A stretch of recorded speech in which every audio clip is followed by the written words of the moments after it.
Mientras el Campeonato del Mundo de Rally se prepara para su cuarta fecha en Croacia, primera sobre el que debería ser un asfalto totalmente seco, los equipos oficiales siguen evolucionando con sus máquinas híbridas de reglamento Rally 1.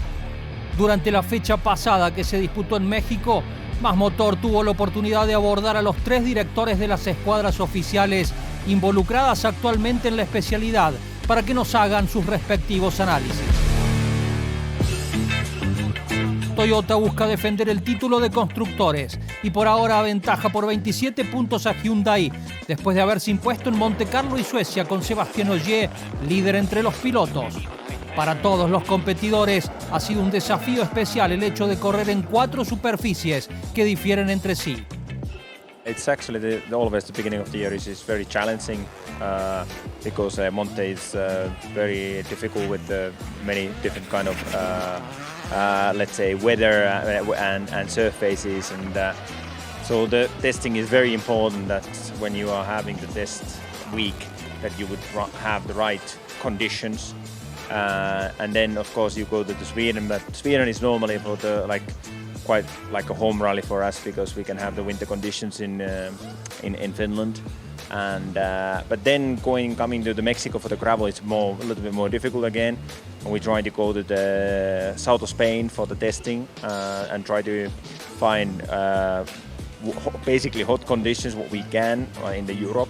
Plus we try to go as high as possible in the mountains to prepare for the Mexico. But this is very challenging to find those conditions, and we don't find the exact conditions in Europe for the Mexico.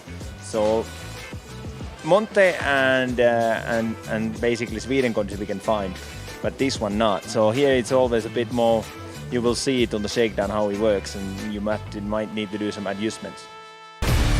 Los I-20 sumaron bien en la nieve sueca y Esa-Pekka Lappi fue el primer puntero que hubo en los caminos aledaños a León, pero todavía les falta subir a lo más alto del podio en lo que va de 2023. I think, well, overall we are P2 in both championship, actually driver championship and constructor championship. I think in general we see that we have probably a car and a team that is capable of fighting for a very good result in any condition. I guess the next one will still be interesting in Croatia when we are back on tarmac, because if anything, tarmac is a surface where we suffered the most in Monte Carlo. Having said that, we've been chasing setup and balance all the way through the weekend, so it'll be interesting to see if we have now understood some things that we didn't understand initially in Monte Carlo. And if that's the case, then we can probably have the satisfaction and the confidence that we can be at the top at every single rally. Thierry, and not just Thierry, Esa-Pekka was also leading the rally ahead of Seb Ogier.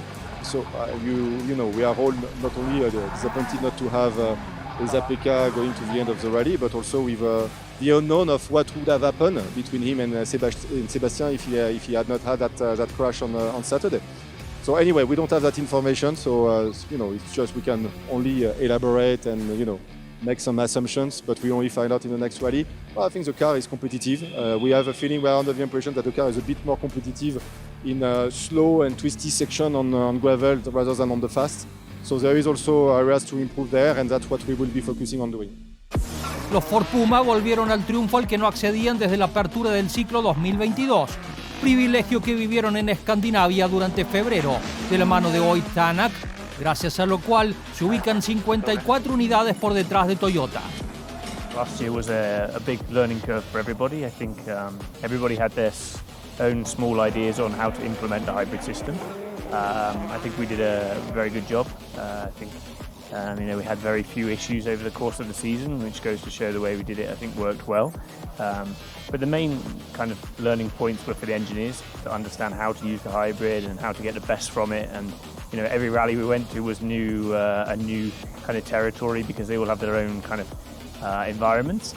But yeah, quite a successful year. But in terms of 2023, I think it's fine-tuning that work. And also educating the new drivers, Oit in how to use it with our car compared to the car from last year. So it's been quite good. Obviously, it's worked well. The victory in Sweden and some positive stage times on all 3 rallies this year so far. El pavimento croata espera la lucha de estas 3 marcas este fin de semana.